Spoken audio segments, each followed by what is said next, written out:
My name is Michael Goose Sizemore, and I'm a West Virginia artist. We started making these garden flowers probably 10 years ago. Made them for Mother's Day gifts for the family. And of course, you know, we made about 10 of them, and we're sitting there looking at the pile of them one year at Mother's Day and was like, wow, these are cool. Why haven't we been making these all along, right? So we take trips in our big fancy conversion school bus, and we hit flea markets all over the East Coast, and we buy up really high-end glass, and we make copper flowers around that glass. And another portion of that is, now that we've gotten a little notoriety around making these flowers, people contact us with their grandma's ashtray, right? Every house had a gigantic ashtray that you couldn't break this thing. It's made by Blanco or Titan Glass, or, you know, gigantic glass. They contact us, send us their large piece of glass, and we make a giant flower out of it. That's fun. Some of the metals you work with are inherently just kind of dull. You know, if you're using hot plate steel, it's gonna rust, it's gonna be brown. So that's nice if that's what you like. I like that myself, but let's start moving in, putting some colors into things. Copper is inherently beautiful because you can shine it, you can polish it.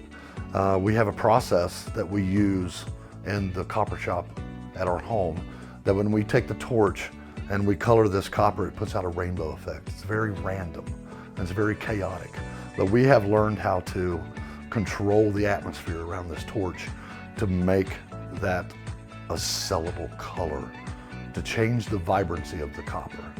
And then we do a clear coat process, because copper inherently is going to turn green over an amount of time. So we've learned how to, you know, pick the correct processes to make that color last, that we can control in that environment. And in our larger sculpture, we're starting to incorporate cast acrylics now. We like glass. Glass is very, very durable. It's UV resistant. It can be around forever. If you make it thick enough, you know, take a hailstorm, it is one of the best materials that you can use.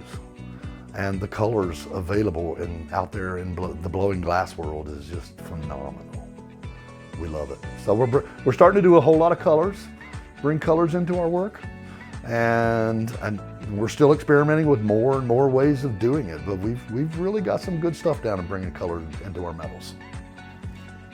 Basically, there's two processes to getting all this done. There's the mad scientist part of it, and then there's a certain part of this that's just a production worker. You know, you have developed over a certain amount of time these things that you produce, and you produce them repetitively. So we have designs down in the basement that, you know, that you can lay it out, and if you buy Larry the Lizard copper wall hanging, it's going to look just like the Larry Lizard that was before it. There will be slight changes, of course, in color because it's a metal. But then on the other end of that scale is another super fun version of being a creator of sculpture, is just throwing a bunch of crap on the floor and making something, and you have no idea what it's going to become. That is really, really fun. And we got a yard full of that stuff. And it's personal to me, so it doesn't get out there in the world. And we just love it, man. We just love walking around it. And we hope other people will come and check it out too. You know, it's weird, but it's fun.